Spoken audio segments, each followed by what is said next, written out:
তখন সবাই ভেবেছিল যে রাসেলের দিন শেষ, তখনই রাসেল আবারও জ্বলে উঠলেন তার মাসেল পাওয়ার দিয়ে, দুর্দান্ত পারফরমেন্স দিয়ে বুঝিয়ে দিলেন যা big man is the lot by great Russell. আজকের ভিডিওতে আমরা জানবো যে কিভাবে 2026-এ নিজের জায়গাটা পাকাপোক্ত করে ফেললেন আন্দ্রে রাসেল। তার সাথে একটা আপডেট উঠে আসতেছে যে উন্মুক চান ভারতীয় একজন ওপেনার যিনি কেকেআর এর জন্য গেম চেঞ্জার হতে পারে এবং আইপিএল 2026-এ কেকেআর দলে তিনি যোগ দিতে পারেন। অবশ্য সমস্ত কিছু আপডেট নিয়ে কথা বলবো আজকের এই ভিডিওতে। তবে তার আগে তুমি যদি একজন কেকেআর এর ভক্ত হয়ে থাকো তো ভিডিওটাকে লাইক করে চ্যানেলটাকে সাবস্ক্রাইব করে দাও।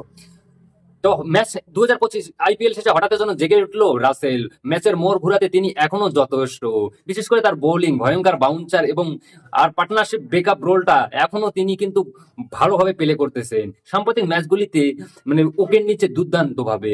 আগের ম্যাচে কেকেআর এর এক franchise Lord Angel night Riders তাকে জয়লাভ করাতে সাহায্য করেছিল রাসেল। কেকেআর টিম ম্যানেজমেন্ট কিন্তু রাসেলকে ছাড়তে এখনো চায় না, তিনি শুধু ম্যাচ উইনার এবং তার বিকল্প পাওয়া অত সহজ নয়। 2025-এর আইপিএল-এ বাজে পারফরমেন্সের পর কেকেআর চাইছে যে ভালোভাবে কামব্যাক করতে, নতুন দল, নতুন মুখ, নতুন পরিকল্পনা, লক্ষ্য একটাই যে চ্যাম্পিয়ন হবা 2026-এ। এবং তার জন্য কিছু পুরনো প্লেয়ারকে কিন্তু বাদ দেওয়ার সিদ্ধান্ত নিয়েছে কেকেআর এবং তাদের পরিবর্তে ভালো কিছু প্লেয়ারের খোঁজ করতেছে কেকেআর, যারা দলকে একটা অন্য লেভেলে নিয়ে যেতে পারবে। আর সেই তালিকায় রয়েছে, ভালো নাম উঠে এসেছে, সেটা হচ্ছে উন্মুক চান।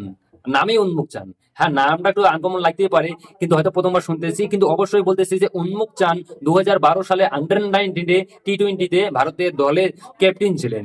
একসময় হারিয়ে গেল লস অ্যাঞ্জেলেস নাইট রাইডার্সের হয়ে তিনি মাত্র 58 বলে 68 রানের একটা বিধ্বংসী ইনিংস খেলছিলেন এবং তারপরেই সবার নজরে চলে এসে এবং কেকেআরও তাকে নার পরিকল্পনা করতেছে। প্রথমত তিনি একজন অভিজ্ঞ ভারতীয় ব্যাটসম্যান এবং ওপেনিংও আসতে পারেন এবং ভারতীয় জন্য উইকেট কিপারও করতে পারে। ঠিক আছে, একদিকে তিনটে কিন্তু প্যাক ঢালে তিনটে পাখি মারতে পারবে।